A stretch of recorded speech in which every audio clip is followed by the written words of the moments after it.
Hello, hello, and welcome to the Color Whisperer Show, where we talk about all things home and healing. So, today we're going to talk about surprises. And not all surprises are happy surprises. It's been a few weeks since I've been on for a variety of reasons. Took a little break for the holidays, and then January has been very interesting. So, as many of you may know, I'm in LA. And we've had some very interesting weather going on and some very interesting activities. We've had fires. I had 5 days without electricity. And fortunately, my house was not in the dangerous path. But I know several people who have lost their homes. And it's been quite devastating and definitely a surprise. And sometimes life gives us these surprises. It might be a car accident, it might be a death. My mom died. I saw her the day before she died. She seemed fine to me. She didn't wake up the next morning. Um, she was 72, old, but not old, old. And um, so we get these surprises. And, you know, a lot of people got put on evacuation. A lot of people got evacuated, and then they had to worry about what about looters going in, and they know nobody's there. So the police had such a huge job to do, and I didn't get evacuated, so I was fortunately there. But it didn't make you think, what would you take? What's really important to you? And they tell you about all the important papers you need to bring. That's good, right?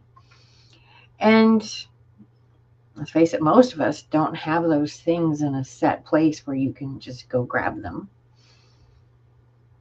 And it's kind of a good thing to do because you don't know. Um, some of my friends that lost their house, they got hardly any warning. I mean, it was literally grab their purse and keys and go. And, grab the people, grab the dogs, grab the cats, whatever pets they have, and get. So there wasn't time even to think about what would I save. And, I remember after my dad died, I was in the room with him when he took his last breath. And there was this surreal moment where I looked around and I realized that all these treasures that were his were now trash. His house was 3 times as big as mine. I couldn't take it all even if I wanted to. I didn't want to anyway. That was his life. And those were his treasures. I'd already gotten what I wanted to be a remembrance of him. And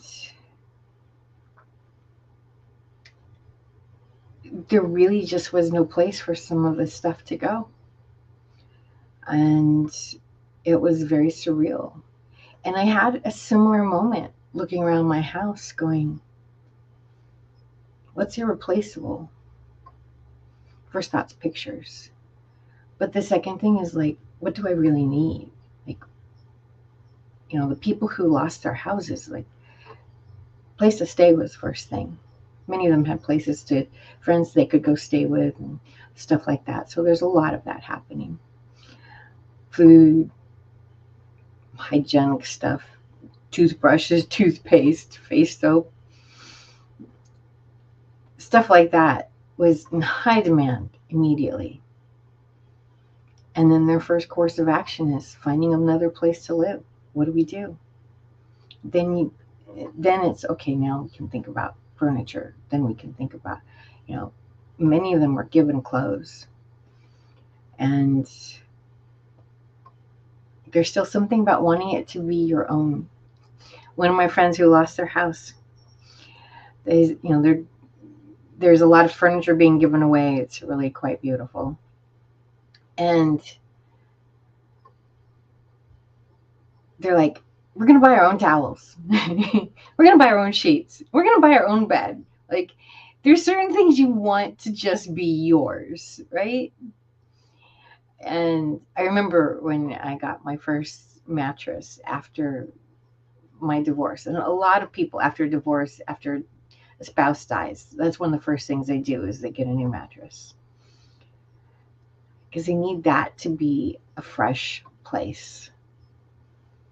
And I got my mattress, and I was going to go out of town for a few days, and I was going to have somebody come over and do some house sitting for me.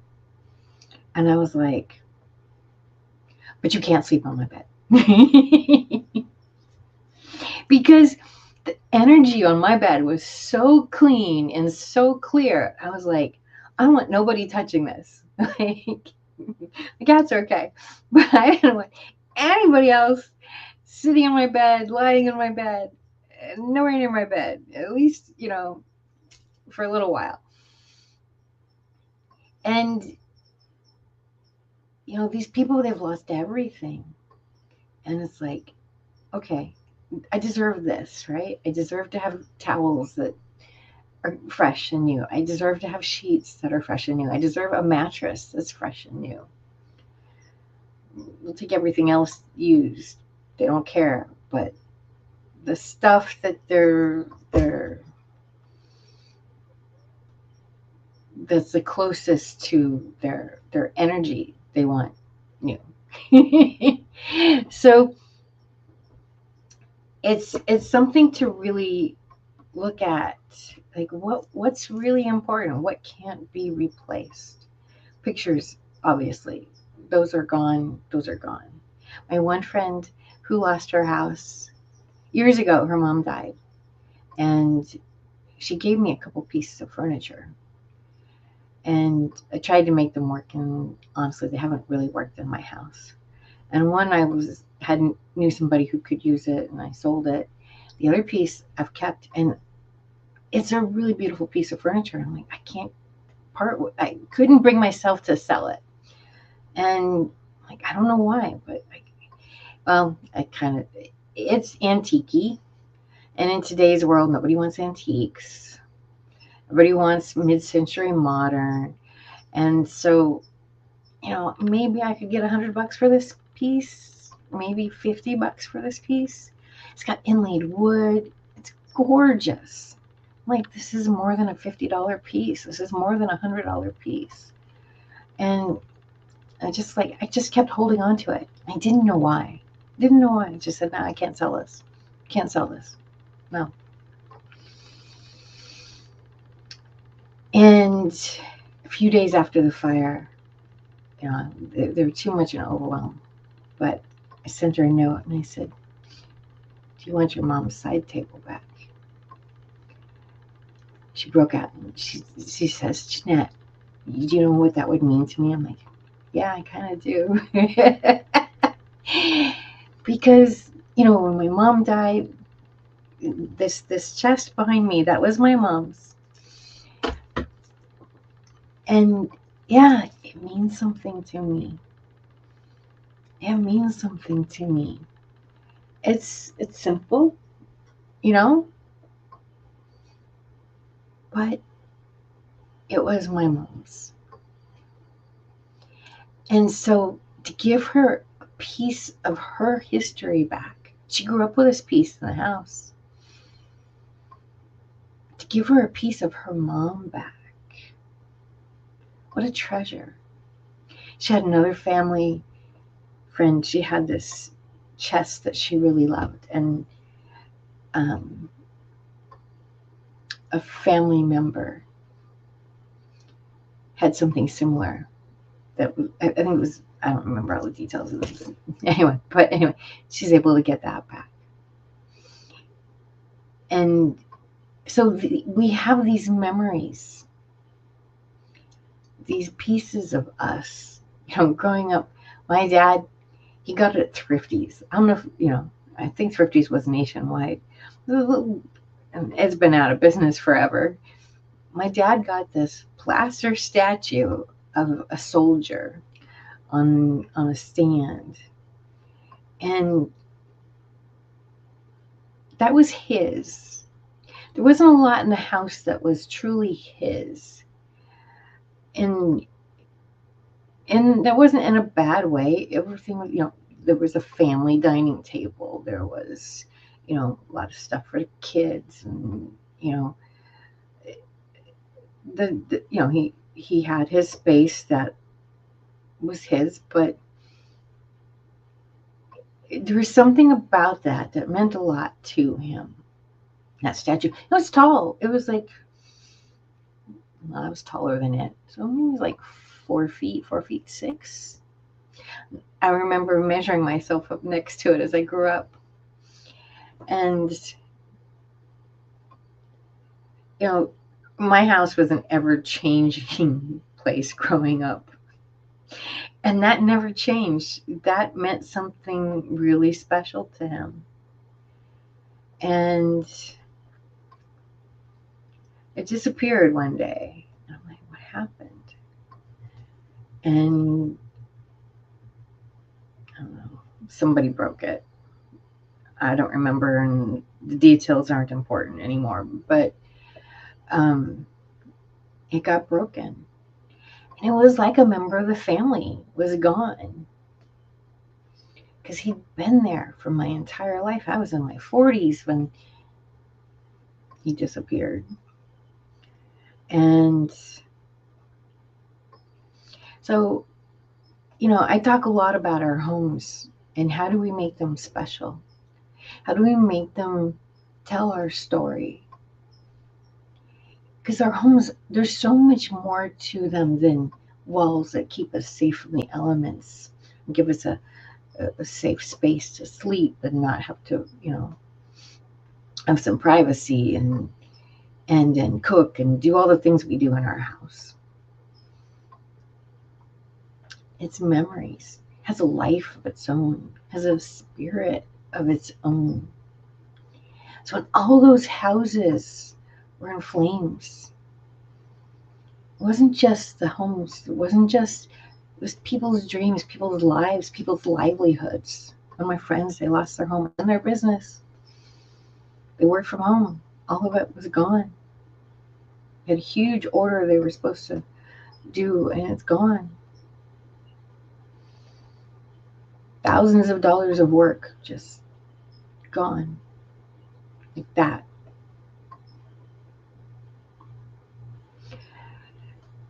But there's a spirit of a home.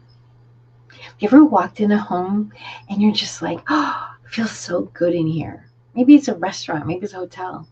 But you just walk in and you're like, oh, I feel relaxed. I feel good in here. And then you ever walked in a place and you're like, ugh. A really easy one, the hospital. The hospital, as soon as you walk in the door, oh my gosh, you just feel it. It bombards you. Because let's face it, you're not going to the hospital for fun. You're going to the hospital 9 times out of 10. You might occasionally get to go there for a test, but 9 times out of 10, you're going there because there's something wrong. Whether it's you or somebody you care about. There's all kinds of sickness. There's all kinds of frustration, worry, fear. And you feel it as soon as you enter the door. You certainly feel it as soon as you get to your room, when you enter the wards where the people are. Maybe the maternity ward's not so bad. There's a lot of joy on that floor. There can also be devastating heartache on that floor. To lose a baby, ain't nothing like it. But for the most part, you got people having babies and really enjoy. But almost every other floor, there's devastation. There's fear. There's worry. I remember my dad was dying and he was in the hospital. And down the hall for him, we just kept hearing this wailing, wailing, wailing. And somebody else would come in and they'd be crying and crying. And I mean, they were 7, 8 doors down. We could hear them. It was loud. And I peeked out the door, and there must have been 20 people in the hallway. all sobbing. And I kind of walked by and I took a little peek. And it looked like the person, whoever it was on a lot of life support. So the story that I believe I believe maybe have happened. I don't know this is true, but this is what it appeared to be, was that they had to pull the plug on this person. And there's some guilt involved there. The amount of machines I saw in this person, they couldn't live on their own. And that's not okay either.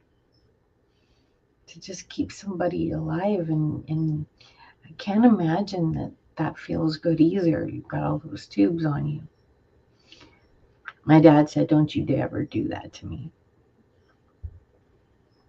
They wanted to put him on, they wanted to do a test for him.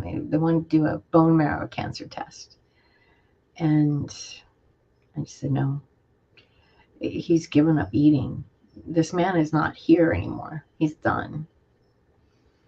He's ready to go. When he wouldn't eat his favorite food, I'm like, yeah, he was in his 80s. I mean, it was all good. But they just like, well, no, he can get better. Like, I'd seen his progression. Like, you don't have to be a doctor to say this isn't going to get better. Getting better at this point means he's going on to another life, another part of his world. We don't even know what's out there, but that's what getting better means. And these people are having to make that decision. I didn't have to make the decision to unplug him.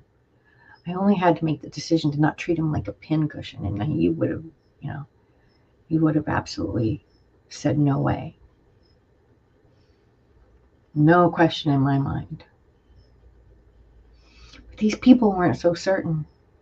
Now, I don't know what happened. I don't know how old this person was who was in the under all these tubes and everything.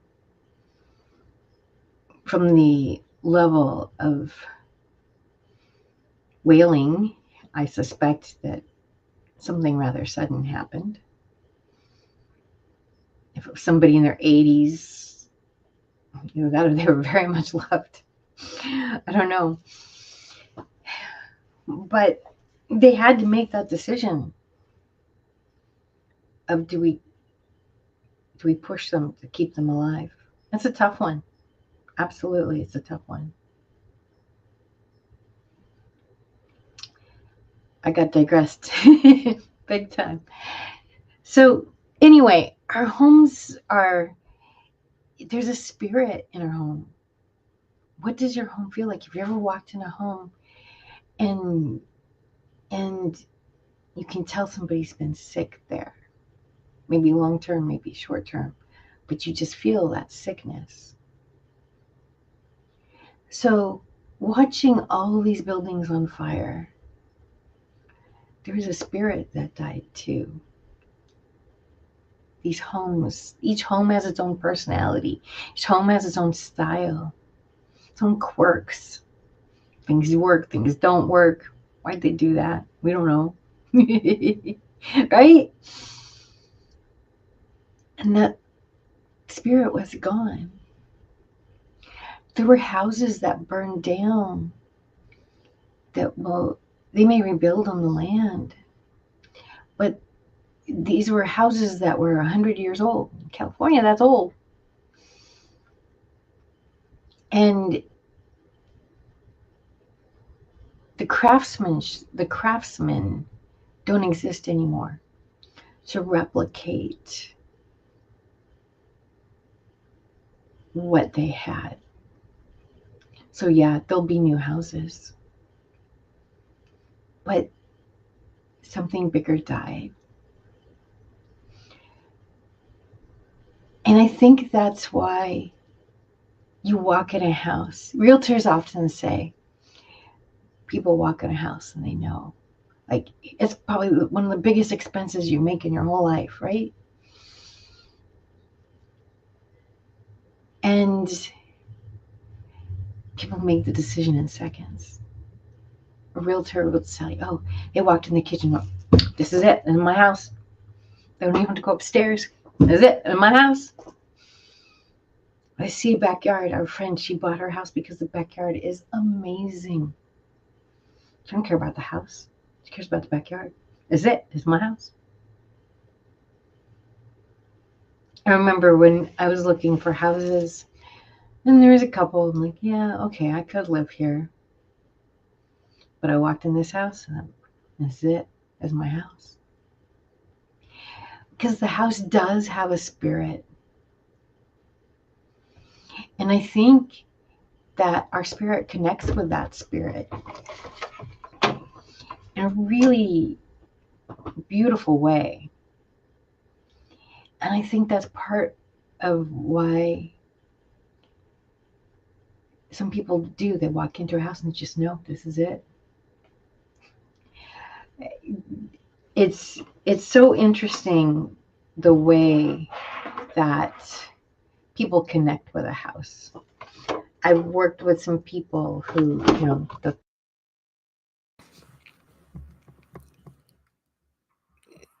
they fell in love with the house for this reason or that reason.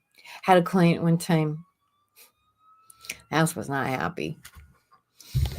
They had come from a very modern house, and they bought this Spanish style house. Nothing modern about it. And they were trying to turn it into a modern house. And the house was fighting her big time. And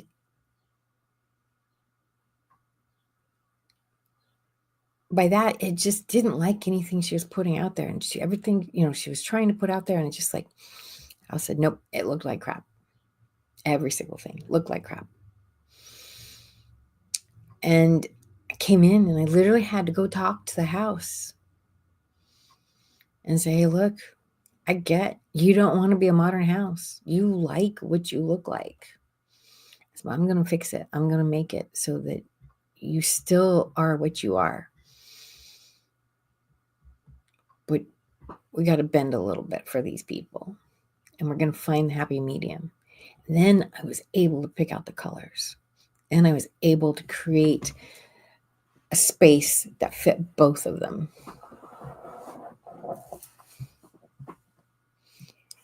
So they say the numbers keep changing. Last I heard, there was a fire that was closest to me. It was 5,000 homes gone. That's 5,000 people that now have to find new places to live. That's a lot. Some of them are staying with family indefinitely. I'm sure some people said, well, we're just going to go. Maybe they had family in other states and they just said, well, I guess it's time. And you've got people who are just trying to figure out still, what do I do? But giving them a place to start over. My one friend who lost their house, she says, well, we're 18 again. And I said, oh, what fun. She's like, I said, but you know so much more than you did last time you were 18. I said, you already know who you are. You already know what you want in life. It's going to be a lot easier to get back to that place because you already have the system in place to get there. It's going to suck for a while. It's going to really suck for a while. So how do you get through those moments where it just really sucks? How do you get through those moments where you have to decide, do I pull the plug or not on my family, my beloved family member? If I keep them here, they're really not there. They can't talk, they can't eat, they can't breathe on their own. Are they there? Or do I let them go? These people didn't have a choice to pull the plug on their house or not. It was, do I live or die? What can I save, if I can save anything? One of my friends did not lose her house. But across the street from her is, I don't want to use the word canyon. I don't have a better one. And it's all brush. And her neighbor's a contractor. When everybody else was told to evacuate, he stayed. And with his hose, with her hose, he fought the fire. And he won.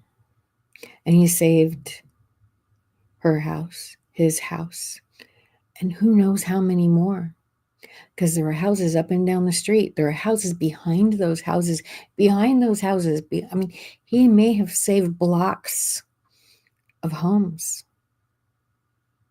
Because you know what? He was the one fighting the fire. The firemen weren't there.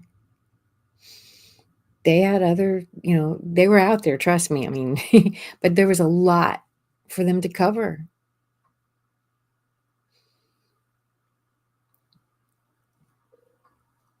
He'll never know how many houses he saved from destruction. And he was brave enough to stay and take on the flames. I don't know if I know how to do that. He apparently did. He did. Whether it was a gumption or whether it was desperation, I don't know. My dad told me one time the difference between the hero and the fool. The hero wins. Could have been a tragic story. The fire consumed him and the houses and everything. It wasn't. He won. He won big. He saved the houses. And he's okay.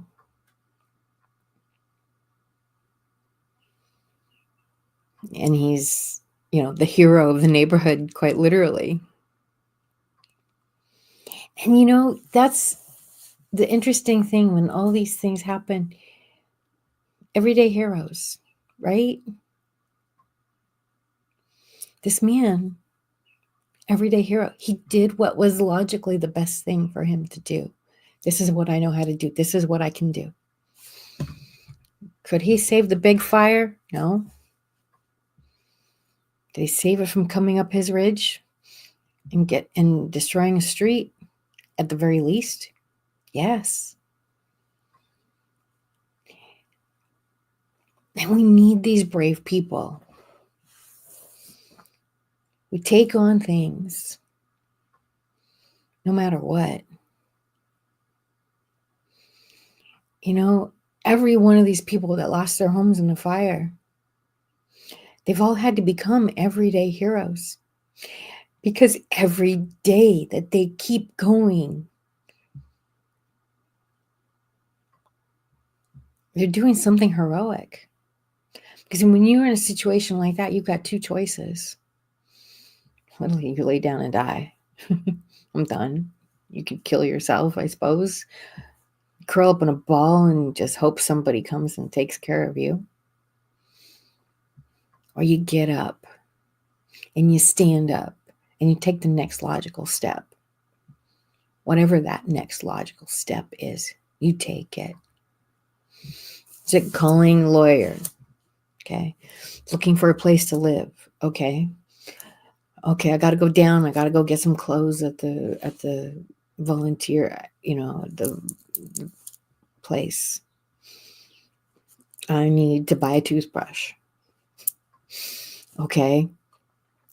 There's tons of GoFundMe's out there. Okay. And many of the ones I've seen, somebody else did it. They didn't have the wherewithal to do it. But somebody said, hey, let's do this. Everybody's saying, how can I help? How can I help? The truth is, the people in that situation, they don't know.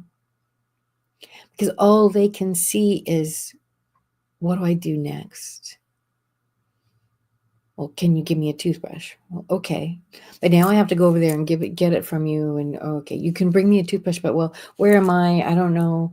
I have 50 million things. Like there's so many things. It's actually easy. It may be easier for them to just go buy a toothbrush. But when you're in that kind of trauma, you have to break things down, because it's not just, okay, I need a toothbrush. There's steps involved in going to get that toothbrush. Do I go to the store? Which store do I go to? And it's hard to think. It can be very difficult to think. And okay, so and so says they have a toothbrush for me. That's great. I'm just using toothbrush. It could be anything, right? Okay, so how do we meet? Do I have to make an appointment? Do I, like there's a million questions that come in that overwhelm them. They're already overwhelmed. There's a company, oh, I wish I could remember the name right now. Oh, here it is. It's called Grief Groceries. Brilliant. Oh my God, just brilliant as far as I'm concerned. And it's a way that you can send people food or even just groceries after a death. Because some of those simple tasks, like going to the grocery store, suddenly become very hard. After my mom died, I remember it was like, I hate going to the grocery store anyway. Truly hate it. So that was one of the things I told my husband, you got to go do that. That was my husband's job. You deal with the groceries, which was okay for the most part. And a couple of days after, I was talking to a friend. It's about 2:00 in the afternoon. And I said, oh, my stomach's growling. I suppose I should eat something. And she says, Jeanette, you haven't eaten yet today? Now, she's known me since college. She's known me for a very long time. And she knows I got to eat breakfast. Like, that's like my world doesn't start till I eat breakfast. She said, Jeanette, you haven't eaten yet today? I'm like, no, I don't want to. And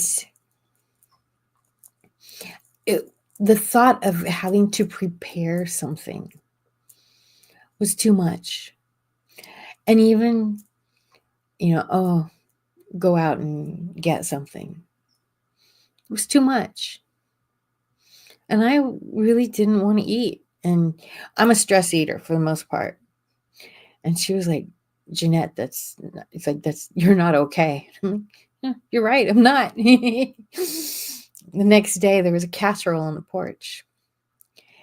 And I was so grateful that she did that. And it just gave me something less that I had to think about.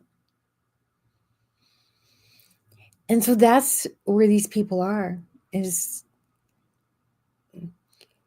they don't know how to ask for help. After my mom died, there was a day I just wanted somebody with me. Just want somebody to be in the same room with me. It was like 2:00 in the afternoon during the week. I'm like, okay, who's gonna come? People got lives, they've got kids, they've got businesses, and I'm like, it's not an emergency.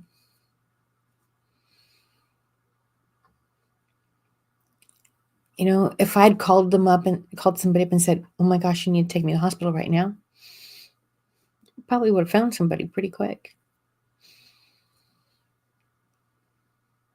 But it wasn't.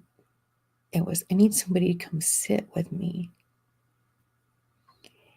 And I was in such a fragile state at that point that the thought of calling somebody and have them telling me I can't, which, let's be realistic, middle of the week, middle of the day, people got stuff to do, appointments.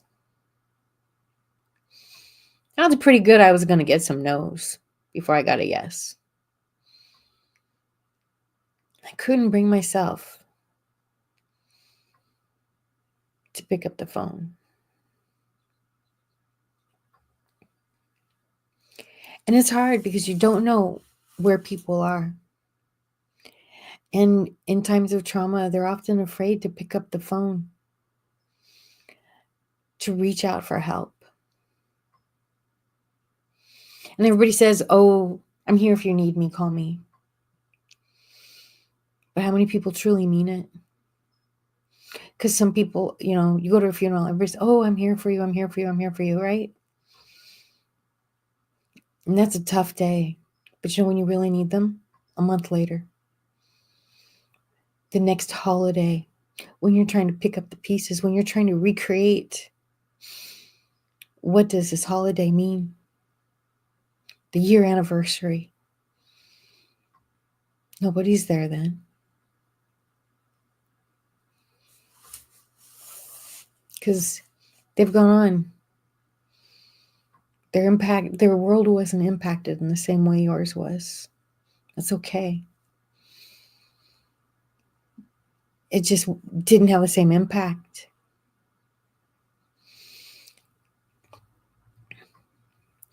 So how do we be there for these people?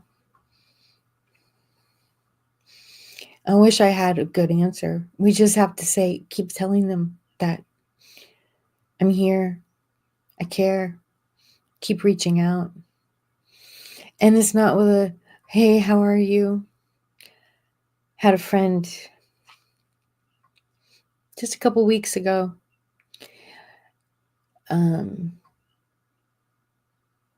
His chorus director, his wife died a couple months ago. And he's noticing this guy's not okay. They were married for 30 years or so. He's not going to be okay. And he's reached out to him a few times. Hey, are you okay? Are you okay? Of course he's going to say yes. Because that's what we do. We soldier on, right? Stiff upper lip, put your head back, and I can just keep taking the next step.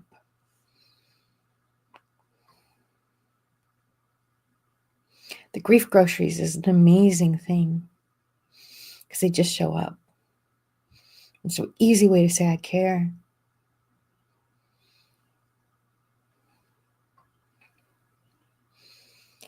So we just got to keep being there for people. One of my friends who lost their home, he was telling me about the outpouring of people that have been there to help. And his eyes got all watery. And he says, I'm so amazed. And, COVID pulled us all apart. It did. Be afraid of your neighbor. Don't go outside. Don't stay 6 feet away. Oh my God. Oh my God. Oh my God. Everybody hold up in their house. And here, neighbor helping neighbor, helping neighbor. It's so beautiful to see people volunteering, going through stuff, giving stuff away. I had several things I was going to try to put on Marketplace or eBay or something and try to sell. It's all going to the fire victims now.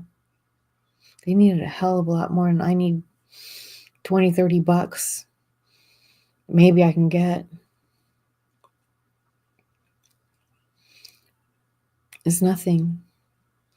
These people have nothing. And if I can spread a little bit of joy by giving them stuff that I'm not using in my house, yay. Look at how much joy I gave this lady back by giving her her mother's table. I'm thrilled. Because we find meaning in so many ways. And I think that when we face these traumas, when we face these difficult times, that's when you see who your real friends are.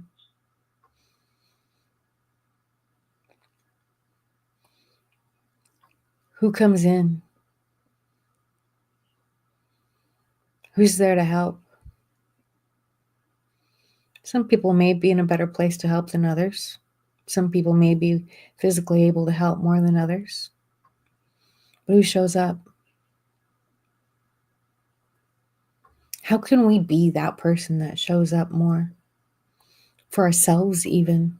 Because when you're going through trauma, guess what? You got to show up for yourself. You know? Nobody, I mean, other people who lost in the fire, they lost, but even still, each story is different. I have a friend, they lost their business and their home. And another friend of mine, she lost her house and she donated to that GoFundMe. And they had a chat. And she says, I have a job. You know, like my Monday, my tomorrow, it's the same. I have money coming in. Like, I'm gonna be okay. But these people lost their business too. It's gonna take a while to start up, and she sees that. And when you have somebody who, I mean, great testament to who she is, but who can empathize with loss, they're in the same fire. Their losses are different. Both tragic, absolutely tragic. And by using a little bit of empathy, we can all become everyday heroes. Because you never know. I had somebody call me up a few days ago. It was really interesting. And we had kind of stopped talking to each other. And I was like, did I do something wrong? I don't know. Okay, people come, people go. It is what it is. And she reached out to me because of the fires. She wanted to see if I was safe. And that really touched me.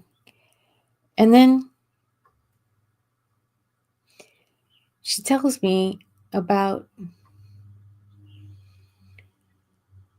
something I did for her several years ago. She had been in a fire. Her house that she was living in burned. It was late at night. She called me up like 9 or 10 o'clock at night. She's like, I'm leaving. And she, she had lung full of smoke, very trauma. And she's like, she was gonna drive like 6-8 hours. And I'm like, you need to rest. You can make that trip, but you can't make it now. You need to rest. You need to get the smoke out of your lungs. You need to get a good night's sleep before you take on a 6-8 hour drive. And, it's just me being Mama Bear, I guess. Well, I don't know. I didn't think anything about it. And she's like, Jeanette, I thank you so much for doing that. Because of that, I was able to resolve XYZ. I was able to make these improvements. I was able to do, all these things. And I'm just like, yay, right? So we never know when we impact somebody for good. Here I thought she was mad at me and we were done. And here she comes back and she's like, oh my God, Jeanette, you've done such a wonderful thing for me. Okay, cool. Right? And it's so rare that people come back and say thank you for those things, that we have to truly honor when they happen. And it's something I try to do when somebody makes a difference in my life. I try to tell them. And you know what? Sometimes it's hard. Sometimes it's just giving somebody a hug, a real hug, not a half hug, big 2-arm hug, where they can feel I love you. They can feel thank you. They can feel that they've touched your soul in a beautiful way. Sometimes the word thank you is all that you can get out, but you got to say it. And if you can later on, write them a letter, email, text, whatever, call them. Say, you meant a difference to me. These little moments change our lives. Yes, Mark. No, just listening to you and thinking about the fire and everything. And sometimes we're surprised by the reactions that we have and everything like that. Because actually, a ex of mine was actually in the area of a shopping center where there was I think that there was a one of those murder suicides and everything like that. So I actually reached out to them because they had come by to my workplace, even though they were an ex. We've now realized that we can still be friends, even though I don't think there'll be a romance there and everything, but we can still be friends. So when I realized where that incident was, I actually reached out to call them just to make sure that they were all right and that they were in a good place and all along those lines. Because, you know, we've also had some, not nearly the devastation that y'all have had in that area, but there's been some devastation in North Carolina because I do have some family members that are in the mountains that got hit by those hurricanes and all along those lines. So definitely it's always good to check on your folks, and sometimes it's just good. So as I was listening to you talk about this, and I was thinking about empathy, and you're right, a lot of times that's something that we don't have enough of in society. I consider myself to be an empathetic person, and I've even been called an empath and all along those lines. But sometimes you have to sit back and relax and think about what folks need and what you can do. And sometimes it's just like you said, a simple hello or a simple call just to check on them and to make sure that they are in a quote unquote good headspace, no matter whether it's I won't say a simple disaster, but like one of those kind of like smaller disasters, because the forest fire is going to incorporate hundreds, if not thousands, of people, and there have been hundreds and thousands of, like you said, homes lost and all along those lines, or even in the mountains of North Carolina, where there's been a lot of devastation and all along that kind of space, or whether it's something that might have only impacted a few people, like that would have been that case in that mall. It definitely impacted the families involved, but it also impacted those that were working in that environment, which is why I decided to call that ex just to check and see where her headspace was. And it seemed like she was in a good space, even though she did say that some of the people had actually ironically been at that particular restaurant, I think moments before the incident had happened, that were like her coworkers, because she works at a wine shop, you know, all along those lines. So like I said, it's just good to reach out to folks when you realize that they have been impacted and all along those lines. So I was just thinking about that, and even thinking not just of you, but I have other Californian friends, including some that I told you are in the film industry and in other parts of the entertainment industry. So I've reached out to a couple of them. Haven't heard back from all of them, but I do need to reach out and see how they are doing and how it has impacted them. So yeah, just thinking one of the things that you said, it really resonated a lot. And then I'll back off and let you wrap up the show, is that notion of how in a disaster, that's a lot of times, not so much with the pandemic, but other disasters, when we see people gathering and having that sense of unity. Unfortunately, it doesn't last as long as I would like it, because I know that even during 9/11, there was a lot of people that were helping each other out and all along those lines, and even during Katrina. And if I was to go back up to the Northeast when Sandy took place, there were a lot of people that were reaching out to their New York friends and everything like that. So, but unfortunately, when these natural disasters happen, we do have a tendency to want to have that helping hand kind of mentality and that mental thought and everything. But unfortunately, it sometimes becomes too short lived, because then we go back to our own daily grinds and all along those lines. But I wish it was more of a continual kind of aspect, and not just when disaster strikes. But I'll just leave it at that, and I'll stop getting off of my soapbox and everything. But definitely, I can get on soapbox as well. But just wanted to let you know that I do have deep sympathy for what y'all are going through, and hope that I'm glad that you're not being as impacted as some of your friends. But like I said, I do know that I need to check on some folks that I don't know how they're being impacted and everything, including, matter of fact, I need to call because I told you my cousin came from California to visit mom, and she stayed for a long time. So I need to call mom to see if she's heard from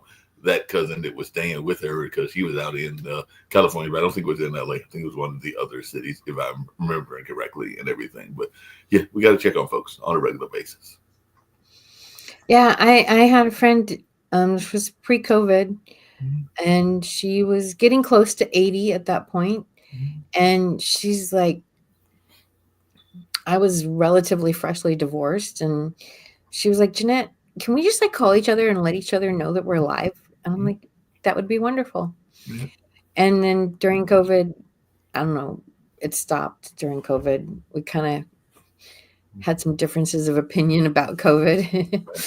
And so she just found it easier to not talk as much. And we've always had differences of opinion, but it usually works out. And there's things we just don't talk about. But we haven't started up again. She's now 82, 83. But I do make sure I call her every few days, and You never can. it's just, hey, and you know what? I mean, none of us are guaranteed tomorrow. Like I said, my mom died in her sleep.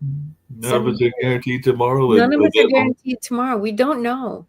I have a friend who is a casualty lawyer, and he told me, he says, when it's your time, it's your time. And he had a client or a story, I don't know, but this 14-year-old girl in her bed at night, and there was a rock above the house, a big boulder above the house. It'd been there for probably hundreds of years, and something happened, and it dislodged itself that night. There wasn't an earthquake. It dislodged itself that night, and it ran down the hill and right into the girl's bed and killed her. And it stopped there. It didn't go further than that into the house. And he's like, God wants you, he'll unleash a boulder. And it's like, when it's your time, it's your time. And I've had several times when I could have gone. I definitely had. There's some that say we have windows where we can choose to stay or go, and I don't remember making that choice at that time, but I definitely could have been taken, and I didn't. So I guess it wasn't my turn. And then you see people, your friend with she missed it by minutes. And there's so many times in our world that happens. And at that point, we just have to count our blessings. I mean, all these people who lost their homes, but you know what? Many of them near me, they didn't get told to evacuate till 3:00 in the morning. I heard about that Their phones off at night. How many? So they were depending. And one of my friends, she wasn't told. A friend called her and said, "You need to get out now." They were actually just talking about that told to evacuate. They were actually just talking about that on the one of our other shows that just started called "Doing Justice Brings Joy" and everything. And there's a activist friend of mine, probably more on the liberal side of activism than you are and everything along those lines. But Stella was just talking about that because I don't know how far you are. I think the neighborhood is Edenton, but it's a African American neighborhood, and I think that they did not get the call till much closer to the time. What was the neighborhood? Huh? I think it's called Edenton, or Eden. It's a Eden. Okay, so Eaton Canyon is an area. So the community is Altadena. Right, that's what you said. The Altadena is very mixed. There's a lot of artists there. There's a lot of there is a lot of wealthy people, but you also have there is a very large Black community as well. Right. And what's interesting is you had a lot of people bought there and bought big houses and didn't have any kids and stuff. They left it to their wait staff. Right. And so you do have people who, they may have a big house, but they don't have a lot of money, right. And there are areas that are more African American than others. Right. Of it. And so, yes, there was an area. I remember when we bought a house, we were looking, one of the houses they told us to go look at was in Altadena. And I've not found this area since. I have not been in this area since. And I've been around lots of places in Altadena. But so I don't know where it is now, is my point. And we went down the street and every house had bars on it, and I was like, Well, this doesn't feel safe, right? mhm. And um I don't know if that was a predominantly black area or not, but there's typically that's what you see. Yeah. And so I did see a few, but there are some areas that are more concentrated than others. I think overall the city's pretty mixed. That's what I got the impression. The city in general is pretty mixed. Um, and the thing is, people tend to, you know, like looks for like. Right. There's a lot of times Whether people are. that's religion and race and all kinds of things, we do tend to look for like. Yep. And so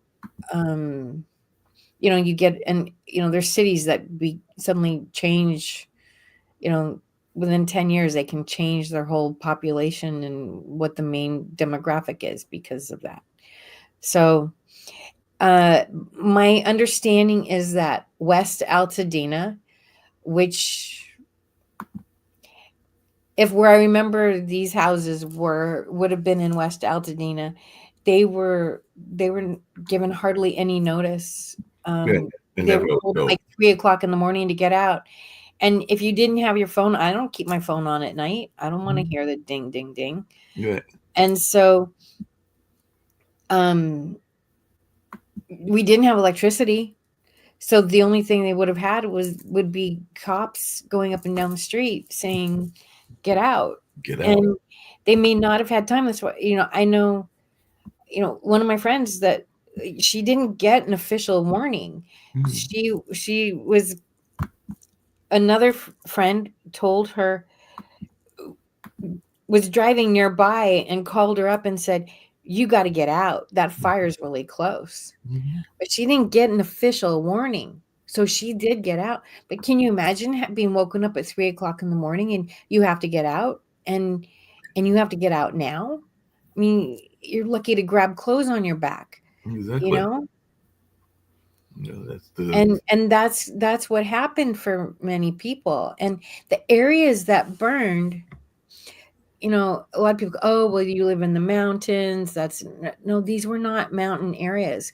One of this, there's the main drag in Altadena Boulevard, Altadena Drive, whatever it is. It's 4 lanes, and it crossed that. Wow. There's and then it seemed so random. So Altadena Country Club, which around here, a lot of weddings, you've got many, many, many, many, many people who got married there, had events there, big service to the community, for a lot of reasons.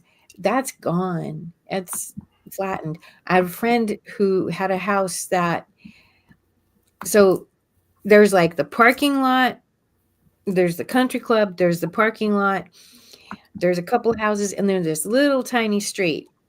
And it's calling it a street is ridiculous. It's like a lane and a half, and there's 5 houses that are on that street. So it's not really a street, right? It's a street because it's not an alleyway, but it's not a street. And her house was fine.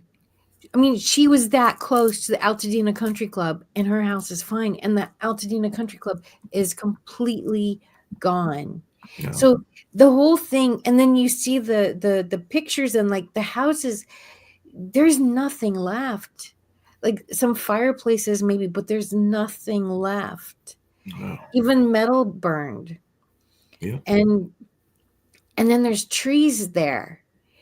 And you just kind of go like, how did the tree survive if everything else, like there's not a refrigerator standing, like the refrigerator's gone, the washer dryer is gone, everything in the house is gone, the metal in the walls is gone, and the trees are standing. It's really wild. Yeah, it's really wild and everything. Just really quickly along those same lines, everything, just a lighter moment, well, 2 lighter moments. One, you were talking about your relative that had was 80 and everything like that. And you're right, we don't know when our end date is. A friend of mine oftentimes jokes about that. He says we know our birth date, but we don't know our end dates and everything like that. And that is a very true statement and everything. But that 82-year-old might wind up being like, I think it was two friends of mine that made it, or might be three, that made it into the 100+ club. Because I think both, well, I know Miss trying to think of their name, Miss McLaughlin. I know Miss McLaughlin passed a couple of years ago, but I think she made it to 102. And there are a couple of other folks that I know made it to like 103, 104, 105. And I want to say Miss McLaughlin was driving well into her late 90s. I think in their last few For years, sure. she had somebody driving for her, including somebody from her church and everything like that. And then talking about that notion of the spirit of help and everything, and even fires and all along those lines. One fire memory that I have, and it's not a positive memory because it was what we were trying to save was lost, but it wasn't anything living that was in there. There was items like a tobacco barn that was in there, and I remember when my granddad and grandparents were living, we did the like the bucket gang and everything. I don't know if I've ever told you this story, but there's a pond not that far from the family house in Hollister, North Carolina. And I just remember that somehow we got noticed that the barn was on fire. So there was like a group of us, I want to say maybe 15 or 20, that were passing buckets, one bucket down the road, and then trying to toss it into the fire to put out the fire and everything. So I do have that memory. It was an exercise in fertility because, of course, the fire did not go out because it was like a volunteer fire department. I think it was in that particular town, so we were trying to do it before they could get there and everything. And I think by the time they actually got to the situation, the barn was gone and all along those lines. But yeah, the pond, from the pond to the where the barn was, I think was maybe a mile and a half, 2 miles. But you can just imagine this sea of folks that are passing buckets one down the road trying to like toss the fire out. But yeah, that's a memory that I have and everything. But like I said, didn't work out that for that particular barn. But like I said, I don't remember there being any, even though we had our farm animals, or at least granddad, I don't remember there being any animals in that particular barn. I think it was just like a tobacco curing barn, if I remember correctly. Wow. Yeah, you know what? I mean, when I first started in interior design, I started doing a closet. I started working for a closet company. And I had somebody ask me, "Aren't you afraid to go in people's houses, strangers' houses?" And there was a moment when I first started, I kind of had to ask myself that question. And I truly believe that most people are good. And we all go through shit. We all go through hard times that there's issues and stuff. But I truly believe that human nature is kind. And only twice in 30 years of me going in strangers' homes have I actually been afraid. And one, this guy was like this. He was like 6'4", 300 pounds. He was like a linebacker, built like a football player, right? And I opened up the door. He opened up the door, and I'm like, oh, I'm only 5'2", and I'm like, does this guy end? And he's a big guy, and I suspect, when you're that big, you got to be used to disarming people pretty quick because you're threatening, right? And just by the mere size of you.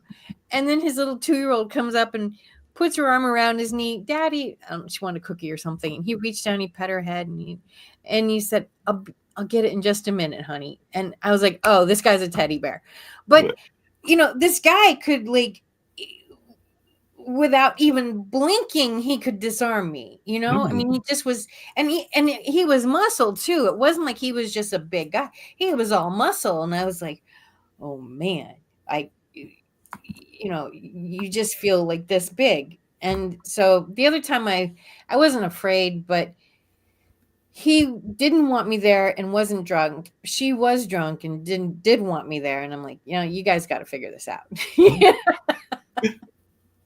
But that's the only time I was like uncomfortable in somebody else's house. Somebody else's house, they made you a little bit uncomfortable.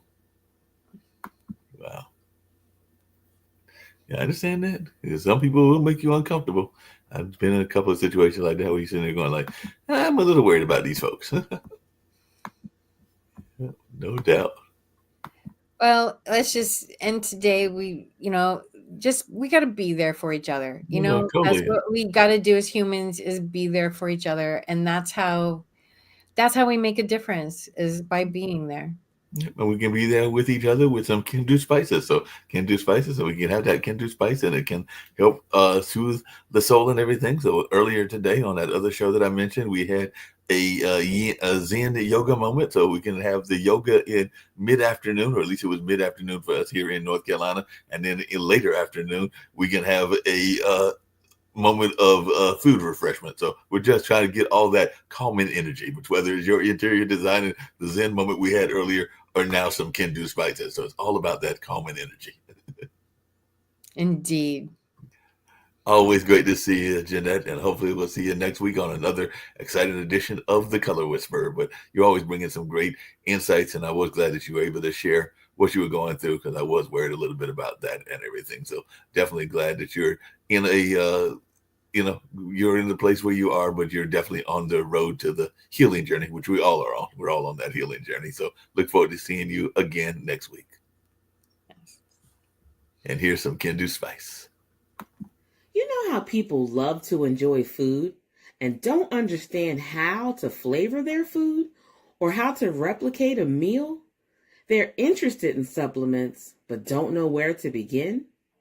Well, what I do is I take the guesswork out of enjoying flavor and wellness with my flavorful spice blends, so that they can create delicious meals with healing benefits. Kendu Spice was created to help cooks at any level enjoy healing through food. Every spice blend was designed to give added health benefits of natural herbs. Every blend is complete. There's no need to add any additional spice for a delicious meal. Saving you time and money while adding supplements to your meals can be both tasty and fun. My earliest memories in the kitchen began with my father, Kenny Kendu Bond, so it was fitting that I would name this line after him. I have always looked to natural remedies to supplement the body, and I found myself hiding herbs and minerals in foods for my family. That's when it hit me. Everyone needs Kendu Spice. Everyone should be having this. It's an exclusive brand for cooks at any level who want to create flavorful dishes with healing benefits that can satisfy the body and soul. Add a little spice to your life. Give Kendu Spice a try.